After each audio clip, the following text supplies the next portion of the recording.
Hello, this is Attorney Brian Pendergraft, and this is a presentation on how to study for the Maryland Real Estate Broker and Salesperson exam like an attorney. You can download the slides to this presentation at www.tpf.legal/study.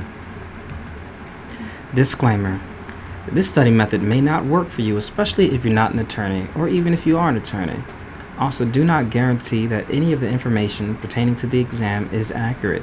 Use this method at your own risk. What do I mean by studying for the real estate exam like an attorney? You do not have to know how to practice law in order to pass the Maryland Bar exam. In the same way, you do not need to know how to sell real estate in order to pass the Maryland Real Estate exam. In order to pass the Maryland Real Estate exam, you have to know three things.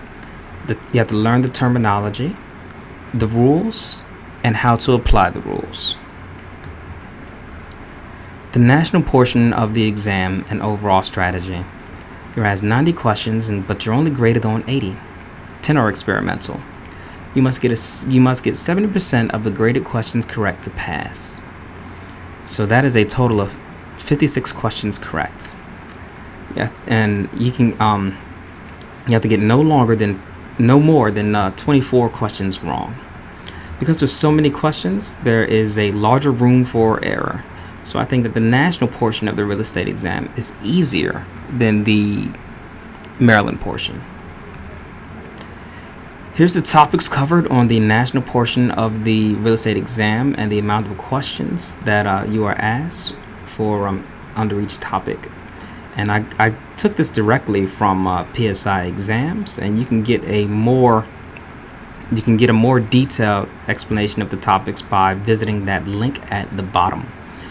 But as you can see, the areas covered: property ownership, land use and controls. I'm not going to go through all of them, but pay particular attention to real estate calculations and specialty areas. Look at the amount of questions. There we go. All right. Note on real estate calculations and specialty areas. Notice how questions from these areas probably take the longest to learn, but are asked the least. For this reason, I have hours studying these areas. I sacrificed these areas and made up for it in others. Remember, the goal is to pass, is not to get an A. Learning the terminology for the national portion of the real estate exam. I use prepagent.com, the premium package. They have lots of activities you can do. In my opinion, too many.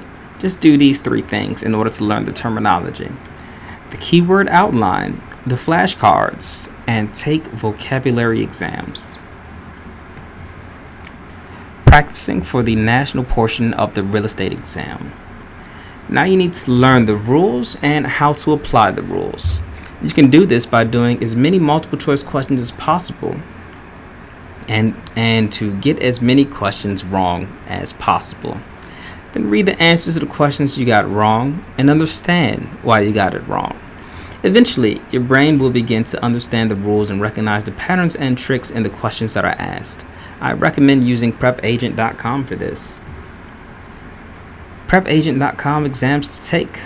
You can take pretty much take them all. Take the master exam, law of agency exam, financing, etc., and do them all multiple times. Again, I have the asterisk by the math exam because, again, I never finished actually taking a single math exam. I just answered some questions here and there. Again, I don't think it's worth the effort to become a master of doing, real estate calculations because, again, they are tested a lot less than the other areas, but they take longer to learn. So I think that it's smart to, punt this area and really go in on the other areas, make up for it. The Maryland portion of the real estate exam. There's 40 questions for brokers, 30 questions for salespersons, and you must score 70% or higher. Brokers, you have to get 28 questions right. You can only get 12 wrong. And salesperson, 21 questions right, only 9 wrong. I think this is harder than the national portion because there is less room for error. So you should study like you're trying to get an A. Don't be weak in any area. Topics covered on the Maryland real estate exam and questions breakdown. And here you can see the topics and the amount of questions that you'll be asked.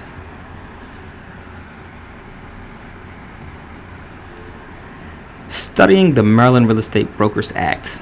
The Maryland portion tests the aspiring brokers and agents' knowledge on Maryland Business Occupations and Professions Code Annotated, Section 17-101, better known as the Maryland Real Estate Brokers Act. For this reason, I went straight to the black letter law and read it.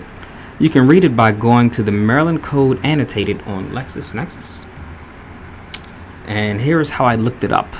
Went to the link there, lexisnexis.com/hot-topic/MD-code, and click on Business Occupations and Professions. Click on Real Estate Brokers, and the Maryland Real Estate Brokers Act is subtitles 1 through subtitle 7. So I would say click on subtitle 1, then click on book browse mode, and you can kind of skim right through it. Outlining the Maryland Real Estate Brokers Act. I recommend creating your own outline of the Maryland Real Estate Brokers Act to study. If you want a copy of mine to use as a reference, feel free to shoot me an email. However, nothing beats helping you understand by preparing your own outline. Read your outline over and over again.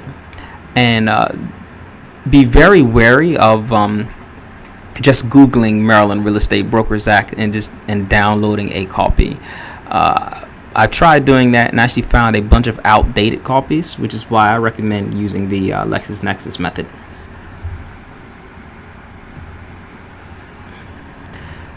Practicing for the Maryland Real Estate exam. Learning how to apply the Maryland Real Estate Brokers Act. Same concept as the national portion of the exam. Get as many questions wrong as possible and learn why you got them wrong. Do not use Prep Agent for the Maryland questions. I recommend using realestateprepguide.com. There are more difficult questions, and you need some really difficult questions to learn. In a nutshell, studying for the national portion. Study the terminology using Prep Agent. Take practice exams and get as many questions wrong as possible using Prep Agent. Learn why you got them wrong. In a nutshell, studying for the Maryland portion. Create your own outline of the Maryland Real Estate Brokers Act, and you can find it on LexisNexis. Take practice questions and get a bunch of questions wrong from using realestateprepguide.com. Learn why you got the questions wrong. And that's it. Thanks for watching. Feel free to contact me if you have any questions. You can reach me at 301-200-0777 or info@tpf.legal, or you can message me on Instagram, on Facebook at Pendergraft Firm. Follow me on social media. So again, thanks for watching. Take care.